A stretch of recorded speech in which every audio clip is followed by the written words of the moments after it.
Hi there everybody, my name is Ali and today we will be going to do read from TryHackMe, and today we will be going to cover everything from task number 17 to task number 21, which will be having a lot of concepts like how to do Nmap scan on the internal networks and exploiting internal machines. So from my previous videos we were able to compromise first public facing server, and then we were able to do pivoting to gain access to the internal network. So now I will start exploiting my internal network, and I already have done pivoting today using Chisel, because I always use Chisel to do pivoting, and it can be used both for Windows and Linux as well. So I will jump directly into exploitation of the internal machines. We will exploit only one internal machine, which will be Git server, and then we will going to see some stabilization as well. So we will stabilize the shell as well, and that's all we will be going to do today. So that being said, let's jump in. Now coming to try hack me room, right here we are having 10 200 101 200, which we have already compromised in our first video. Then I showed you a lot of techniques and tools where we can use which we can use to do pivoting and all of those sort of things. Now we need to do compromise the second machine today, and we were able to do nmap scan. We did all of the things in my previous sessions, and we were able to detect the IP address of the second machine as well, which was 150 at the end of the subnetwork. So 10.200.101.200 is the public facing server, so this will be 10.200.101.150, and we have done all of this already. So today I will be going to solve all of the tasks as well, from task number 17 to task number 21 at the end of this video, and I will be going to do all of these things. And again, I will follow my methodology. I will never ever see the walkthroughs from here. I will not solve these machines. I will solve this room on my own, and finally at the end of the video I will come to task 17 and I will solve all of these tasks right here. And I will be going to miss one thing here, which will be post exploitation, because I think post exploitation is one of the most important thing, especially when you are going for exams like ELAN security, ECPPT or OSCP or any other certification exam. Post exploitation is very important, so I will make a separate video on post exploitation. So today I will be going to show you only stabilization, not post exploitation. So let's jump in now. So I will come to my terminal, and right here in my terminal what I have done is I have already set up Chisel, and I have done tunneling as well. Now you cannot see my Chisel right here on my Kali machine as well, onto the production server as well. The reason is that I have backgrounded both of the things. So when I ran the command Chisel on my Kali and my production server as well, I simply added a ampersand sign at the end of the command, and that my Chisel was gone into the background. Now it is still running. Now we know the IP address of the second machine as well from my previous video, that is 150. So what I will be going to do is that first of all I will see that whether I can connect to that machine or not. Is my Chisel working perfectly fine or not? So what I will do is I will do proxy chains. Now this is a very important thing. You need to run everything, every tool, every command followed by proxy chains, otherwise it will not work. Now there is one thing, using S-shuttle you cannot use proxy chains, I think so, yes. So but I like to use Chisel, and using proxy chains at the end of the command is very important. So now what I will be going to do is I will be going to first of all scan it using nmap. Now proxy chains is very slow, so if you are going to do a full port scan or nmap default scan, which will scan for almost 1000 ports, I think so, top 1000 ports, it will take a lot of time. So that's why whenever I do proxy chains, whenever I do pivoting, I always go for default ports. Like I will scan port 80, then I will scan port 5985. The reason is that if 5985 port is open, that means that is a RDP port, or we can use EvilWin RM, or we can use X-Free RDP. We can use any of these tools and we can get onto the box,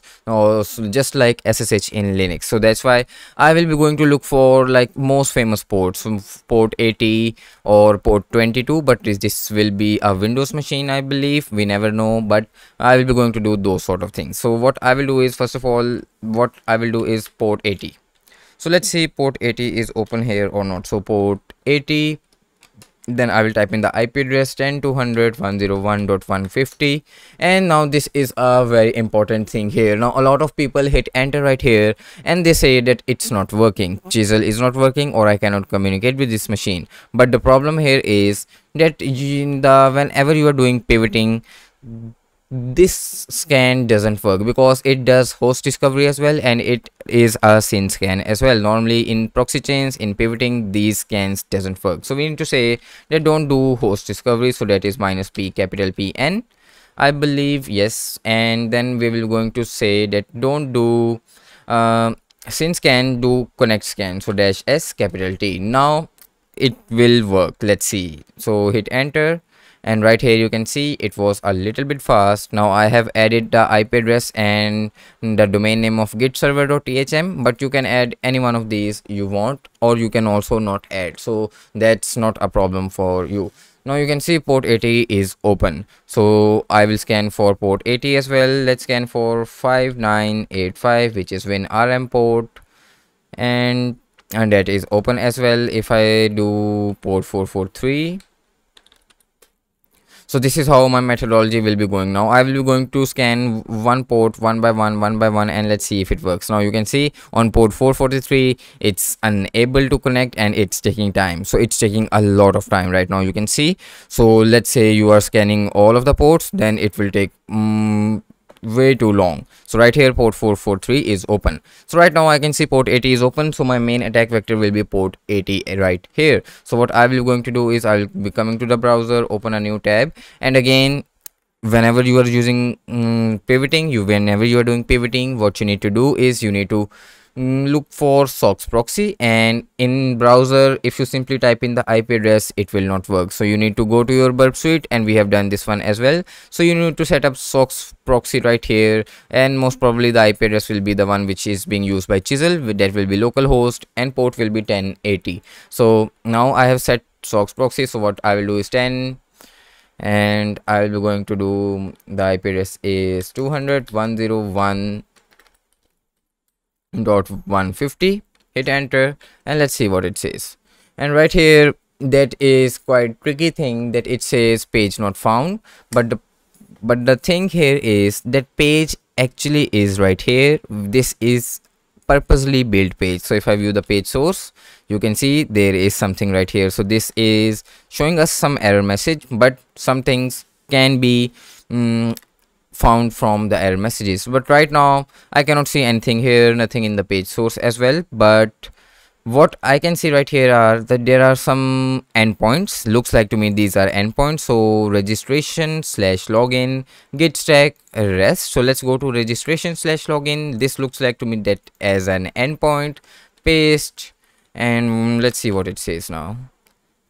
So make sure you are having SOCKS proxy turned on, otherwise it will never work. And right here I am having a login page. It says git stack, default credentials are admin. So let's try admin,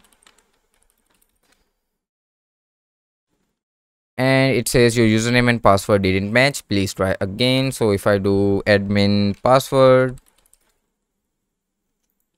not working, I will also go for single SQL injection. So or 1 is equal to 1, hash sign at the end, copy paste the same thing in, sign in, again the same error message. So if I do single quotation and any random password,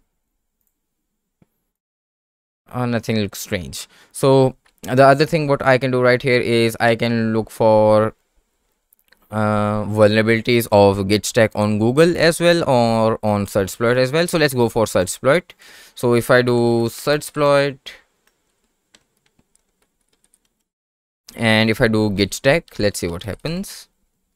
Now there are a lot of people who say that hey, we don't know the version, so which one we should go for. But what I am trying to go for here is that I am looking for that what sort of vulnerabilities are there, whether there is any unauthenticated vulnerability, because I am not having any credentials, so might be there any unauthenticated vulnerability which I can exploit and I can get something useful. So that's what I'll be looking from now onwards and in the future machines on TryHackMe or any other place. So I will not go for versions. I will look for every exploit, every cross-site scripting or SQL injection or local file inclusion, and then that's why. So I can see right here there are 3 exploits right here. One of them is remote code execution, second one is remote code execution from Metasploit, and the third one is again remote code execution. And looking at the exploits, this one is Markdown, this one is Ruby, and this one is Python. So Python looks interesting.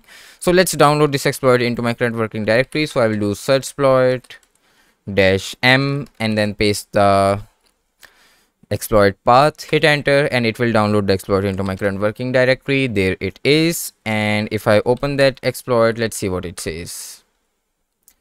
And looking at the exploit, it says git stack unauthenticated remote code execution. So it means we don't need any credentials right here. Looking at the request right here, and this is Python and IP address is this one. So I need to change this one to my own IP address 200.101.150. Then the command which I want to execute, I will keep it whoami. So whenever we are testing our exploit, never ever go direct for a reverse shell. We will always see what sort of commands we can execute. If I'm able to execute whoami, then I will go for reverse shell. Then repository, username, password, CSRF token. I don't know these all. I can whether do admin all of these, but this exploit says that this is unauthenticated. So I can supply any random usernames, or let's keep it as it is. So then it is going into REST user, so trying to get some users from here, and I can do this all manual as well, but let's focus on this exploit. Then it's trying to create a user right here, and if it gets an error message, then it says cannot create user. Then doing some random stuff right here, and let's see where he is doing the exploitation paths. So okay, so the exploitation part right now, he is making a PHP backdoor right here. And then let's see what is the backdoor right here. The backdoor is PHP, a very basic system function which is getting a parameter a, so we can supply any command to this parameter a, and then it is pasting that exploit.php script into web server directory into /web into /exploit.php. So we can try to do this one from the web server as well. And let's see my whoami command gets executed or not. So let's see where this command is going on. So if I control left paste, execute command. Okay, so my command is getting executed right here. Okay, so let's try to execute this exploit, whether it works or not. So if I do Python exploit name, hit enter, let's see. Oh, I did one thing wrong again. This is a very common mistake a lot of people do. I am not using proxy chains in the beginning. So proxy chains, because I need to exploit this in the internal machine, so I have created a tunnel, so my request should go through the tunnel, so proxy chains will do that one. So hit enter now. Let's see what happens. Okay, so found user t-reath.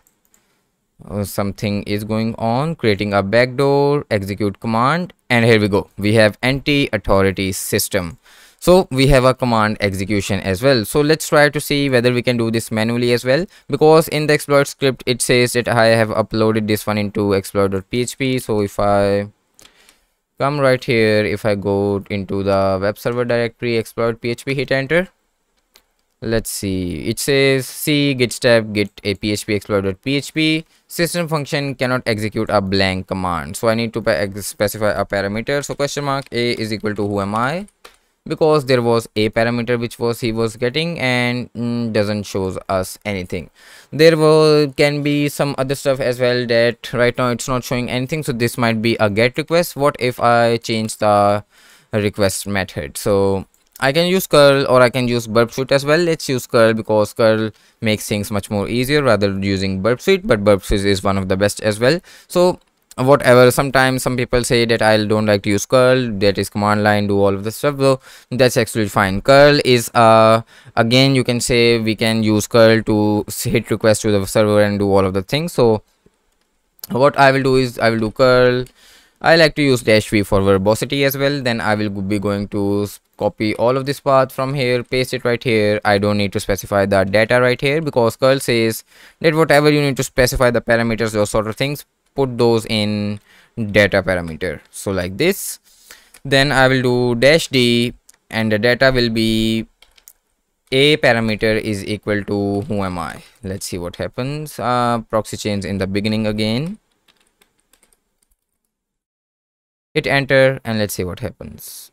And it does work right here. I am having anti-authority system. That's strange that it's not working into my browser. That's quite strange. So that's fine. I am having a command execution. Now whenever I am having a command execution, I will always go for a reverse shell, and this is where a lot of people will get stuck, because they will simply try to go and paste a PowerShell reverse shell or any other reverse shell in this a parameter, and then they will say that I am not getting a reverse shell. Now the reason why you are not getting a reverse shell is because of the proxy chains, and I will let you know why. So first of all, I will try to explain you the reason why you are not getting a reverse shell, and then I will be going to do it. So if I come up right here in task 7 pivoting and to show this image, you can see right here that I am the attacker in red color machine. This is a public facing server by which I have created a tunnel, and let's consider this center machine, which is a git server, and I have a command execution right here. Now think of getting a reverse shell from this machine. What will happen? The reverse shell will come from this machine to this public facing server. Why? Because I have created a tunnel to public facing server, and from public facing server I have created a tunnel to this machine. So when I will get a reverse shell, the reverse shell will come from this machine to this public facing server, and then this public facing server will send the reverse shell to this attacker machine, which is my Kali machine. So the question here is that how I should get a reverse shell from this public facing server. This is the most important thing. Now a lot of people doesn't know how to do these sort of things. They don't know how to send a reverse shell from one place to another. So a lot of people will get stuck here, and actually speaking, this is a part of one certification exam as well. I will not specify the name of that certification, but I have solved this sort of thing in one certification exam as well. So this is the same concept here. What we need to do is we need to get a reverse shell in public facing server, then from public facing server we will set some rules, and then using those rules, what public facing server will do is that he will transfer the reverse shell to my Kali machine. So now for that, what I will be going to use is I will be going to use Socket. Now Socket is one of the best which I have used for transferring of reverse shell.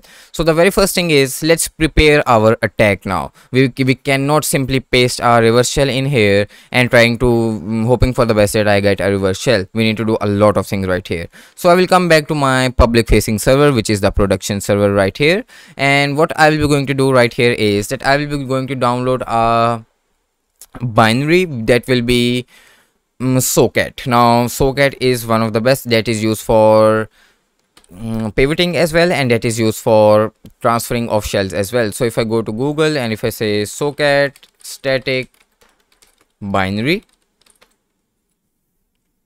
I need to change my proxy, refresh again. This one, first link static binaries Socket, this one. And from here what I will be going to do is I will be going to download this one. So click on download button right here, and then I will click on save file. So now it will be downloaded into my download folder. What I will be going to do is I will simply move that one into my current working directory. So move root downloads Socket into my current working directory, ls, there is Socket. So now what I will be going to do is I will start Python web server right here. So python -m simple http server on port 80, and then right here I will use curl because we know that wget was not installed. So curl http, my local IP address is, let me see, if config 1050.102.111. So then I will do socket, and then I will do output as socket as well. Hit enter, and now curl will download socket into my current working directory. Then what I will do is I will do ls, and here is socket. Now there is chisel as well, and some other ones having some tools. Some other people are also doing this room, so that's fine. What I'll be going to do is I will then simply do socket. Now again, there is some more things which we need to take consider once we are doing these sort of things, and that one is that from my nmap scan I was able to know that this is CentOS operating system. And when we are doing these sort of things, CentOS is very strong and against these sort of things, and there are a lot of firewall rules which doesn't allow us to do these sort of things. So in short words, CentOS will never ever forward catch a reverse shell and forward to my Kali machine. So what I need to do is I need to set up some firewall rules as well, and for that what I will be going to do is I will going to firewall, and I will do CentOS rules. Let's see what it says. So how to set up firewall using firewall D on CentOS 7. Let's see this one from the DigitalOcean. And now what I will be going to do is that I will be going to say CentOS that hey, please let me open a port, whatever that port will be, and catch a reverse shell on that port, and then forward that reverse shell from that port to my Kali machine. So that's what I'll be going to do now. So I'll be going to add some rule, or I will be going to open a port right here. So in firewall, so if I scroll down, firewall cmd command is being used everywhere. So yeah, so firewall cmd command is used, but I need to open a port. So we can add a service as well, http, but opening a port is much more better thing. So add service, so right here, so sudo firewall cmd zone is equal to public add port 5000. So I'll be going to add let's say port 9999. So I will simply change 5000 to, let's do 9999, and looks fine. I am already root, so I don't need to specify sudo. Hit enter, success. So now what I'll be going to do is that port 9999 is actually enabled in firewall. So now I can catch a reverse shell on port 9999, and then I will transfer that reverse shell from port 9999 to my Kali machine. So this is how it will be going on. So what I will do is I will execute socket, and the syntax of socket is a little bit different. So let's see how we can use socket. So I will do TCP-L for listen mode, and the port which I'll be going to listen is 9999 because I have added this into my rules. So then I will do TCP colon, and then forward this port 9999, whatever you get on this port, to my Kali machine. So my Kali machine is 1050.102.111, and let's say on port 4444, or whatever port I want on my Kali. So let's hit enter. Let's see if this command is correct. Yes, it looks like that this is correct. So now what I will be going to do is let's keep it running right here, and let's control C. And what I will be going to do is I will now get a reverse shell. Now there are a lot of reverse shells. What I like to do is always go to payload all the things. So let's see if I do ls. Let me confirm that my command is working. So proxy chains. Yeah, I will use curl to get a reverse shell as well. So whoami is working fine. So let's go to payload all the things then. So payload all the things, and I will go for reverse shell cheat sheet because I need a reverse shell, and most probably this will be Windows machine because from the whoami output it says anti-authority system, so definitely that is a Windows machine. So what I will be going to do is I will going after PowerShell. So let's see which one we can use. Now this is a difficult thing, so We never know which one will work, which one will not, but the one which is on the second one works fine for me all of the times. So let's see if it works here or not. So now I will add this into my Sublime Text right here. Let's see if I, or let's make a new file, save, or let's not save this one as well, paste. And I will first of all change the IP address and port here. So I will change the IP address to 10 200, oh not 200, I will do 50 102 111, which is my local IP, and port will be 4444. So let's copy all of this payload, but the problem is I'm using curl, so I need to URL encode this one because curl does not do that one. There is a flag, I think so, in curl which can encode it into URL, but I like to do URL encoder. That is fast and easy as well. So I'll paste a reverse shell right here, and I will be going to encode.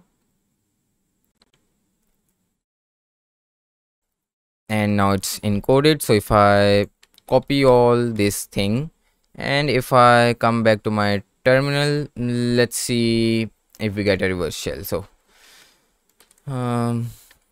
if I start a netcat listener as well, so the output of my socket is disturbed. So let's Control Shift O. Let me do this right here. Okay, so I will start a netcat listener first of all. Netcat-nvlp on port 4444.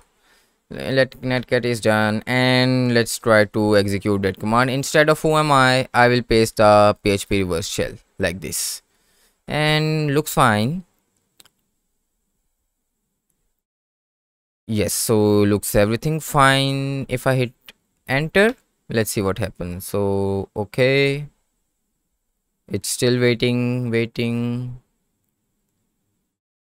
Doesn't look like that it is working, but let's still wait. Enter, not working. So let's press Ctrl C and let's see what we did wrong right here. Do I need to do PowerShell.exe? Let's try PowerShell.exe. That might work. .exe. Hit enter now. Still not working. So I think so I'm doing something wrong. Yes, I am doing something wrong. So the thing which I am doing wrong right here is that in this payload, I need to send the reverse shell not to my Kali machine. I need to send that to public facing server on port 9999. This is a mistake here which I made. So 10 200 101.200 is the public facing server and 9999. So this will give us a reverse shell on public facing server, and then the public facing server will send the request back to me. So this was a mistake by myself. So encode now. Done. Copy. Let's try again now. So same command. I will remove all of the payload. A is equal to paste the payload. Hit enter now.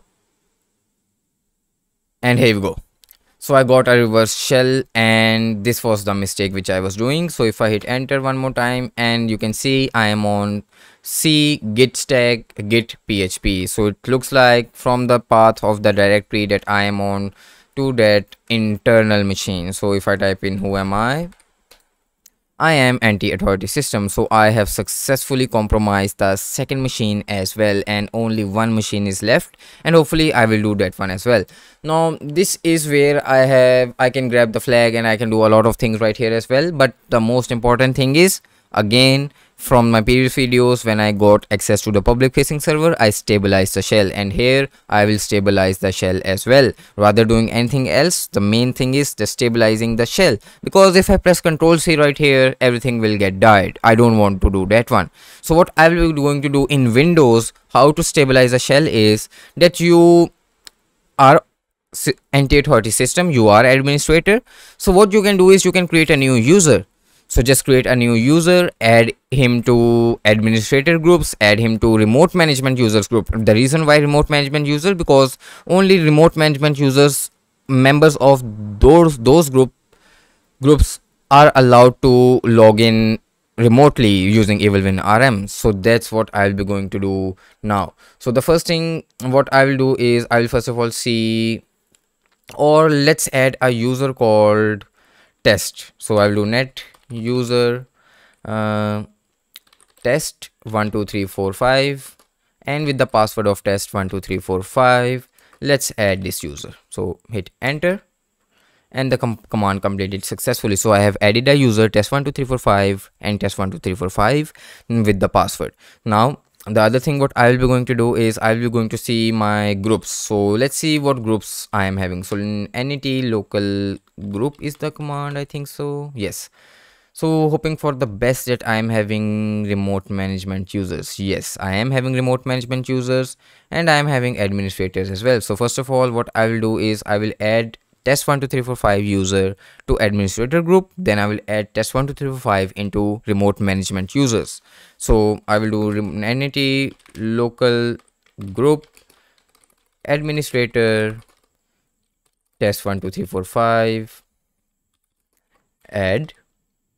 I think so this is the command. Doesn't look like. If I do net user test12345, so yeah, local group memberships, I'm a member of users. So right now, okay, so what I will be going to do is I think so that is net local group capital A administrators. Then I will do test12345 and I will do /add. Hit enter now. It does work now. Let's see what mistake I was doing previously. net local group okay, so I was not adding administrators. Okay, so then I will do the same thing with the remote management users as well. So remote management users net local group, then in double quotations, because I'm having spaces in this group name, test12345, and then /add. Command succeeded successfully. net user test12345. Yes, so you can see I'm a member of administrator groups as well and remote management users groups as well. So what I will be going to do now is that I will be like, if I now press Ctrl C as well, that will not hurt me as well, because I can now do EvilWin RM. So coming back to our another terminal, let's see now if that works here or not. So if that works, I have stabilized my shell and I will use EvilWin RM. So again, I think so proxy chains, yes, proxy chains EvilWin RM -I for the IP address 10. That will be 200.101.150. The username was test12345. The password was test12345. So hit enter and let's see. It has found that 5985 port is open, and right here you can see I am onto the box as a user test12345, and I am having now a proper shell. I can press Ctrl C, I can press open auto completion, I can do all of the other stuff, and one of the most important thing is that I can upload files with the ease. I can download files with the ease as well by simply doing upload file name, and then I can use download command just like we do in Metasploit. So that's how we stabilize the shell as well. So right now I will be keeping it here until now, and we have one most important thing, that is post exploitation. One of the most important thing in which we will be going to analyze all of this Windows machine, and we will using Mimikatz. We will try to get everything which we can, and sometimes that will be helpful as well. And I have seen this a lot of times in certification exams. That's why I will be going to make separate video for only post exploitation.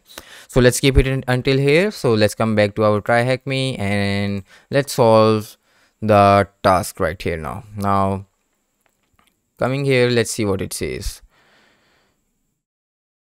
It says download a static nmap binary. So okay, so it's doing nmap static binary, which I have done in my previous video. So let's solve these questions. Excluding the out of scope host and the current host 200, how many hosts were discovered active? So there were two hosts, one of them was having the IP address of 100 and the other one was having the IP address of 150. So click on submit. Yes, in ascending order, what are the last octets of these hosts? So again 100, 150. Scan the host which does not return a status of filtered. So it was 150 which didn't return that one, and we compromised that one, which was a git stack server. So which TCP ports in ascending order comma separated below 15,000 are open on the remaining target, and that is a difficult thing. So one of them is port 80, I know. The other one is 5985, I know, because I scanned these two ports, but I didn't scan the other port. So let's see. I think so 5985 and 3389 might be there, because 3389 is also Windows RDP. So let's try, hoping for the best. Otherwise I need to do nmap scan and that will take a lot of time. So 3389 is also RDP and 5985 is WinRM. So, and it works. Okay, that was great. So assuming that the service guesses made by Nmap are accurate, which of the found services is more likely to contain an exploitable vulnerability? And that is port 80 HTTP, I believe. Yes, let's run this one as well. Task number 18, pivoting. So what is the name of program running the service? Git stack. Yes. Then does these default no, these default credentials doesn't work. Search exploit, done. You will see that there are 3 publicly available exploits. Yes, there is one Python RCE exploit for version this one. What is EDB ID number of this exploit? So I think so we need to go to Google for this one, and I will go for git stack exploit, and it says exploit DB ID. So git stack, I will click on this one, and the ID right here is 43777. Let's see if this works. Submit, and yes, it is. So code review. So code review is Python is extremely easy, but it is a little bit difficult as well, because if you don't know how to code, Python will be difficult for you as well. So it says, look at the information at the top of the scripts. On what date was this exploit written? So we need to go to the script. The date is 18/01 to 2018. Let's try to copy this one, paste. Okay, bearing in mind, is this written in Python 2 or Python 3? So Python 3 is always having at the top user bin nv Python 3, so it's definitely Python 2. So copy paste. Okay, this is all reading. Just to confirm that you have been paying attention to the script, what is the name of the cookie set in the post request made on line 74 of the exploit? So let's come back to the script again. Line 74. It says name of the cookie. So the name of the cookie is CSRF token right here. So these are very basic things. Normally everyone can do that one, but no one can easily do exploitation. So right here he is using burp suite for doing exploitation, but I use curl. That's fine. What is the host name of this target? So the host name of this target, let's see. So if I do host name, I got an timeout error. Let's do this command again, or timeout. So something is going wrong, so my machine is stopped. 10 minutes left, but still I cannot access that one. So the host name, now I think so, let's try. That's strange. Can I ping 10 200. Yeah, I cannot ping that one. So okay, so I will pause the video right here, and I will then see what is the host name, and then I will solve these questions as well. So okay, so I'm back. So I did these all. So the host name of this machine was git serve. Hopefully I will show you all of these things in the next video when we will be going to do post exploitation part. So normally this is all a part of post exploitation, so hopefully I will do this part again, but right now just solving these questions real quick. The host name of this one was git serve, and the operating system it was using was definitely Windows. It looks like that it is common that this is Windows. Easy. What a user is server running as, it is anti-authority system, I believe. So anti-authority system, yes. This will send ICMP. How many make it to be waiting to the listener? So what it is, yeah, so right now he is doing the same concept right here. He is trying to ping that one, and most probably zero request will ping that one because the connection will go to the public facing server, not to my Kali machine from the tunnel. So that's why.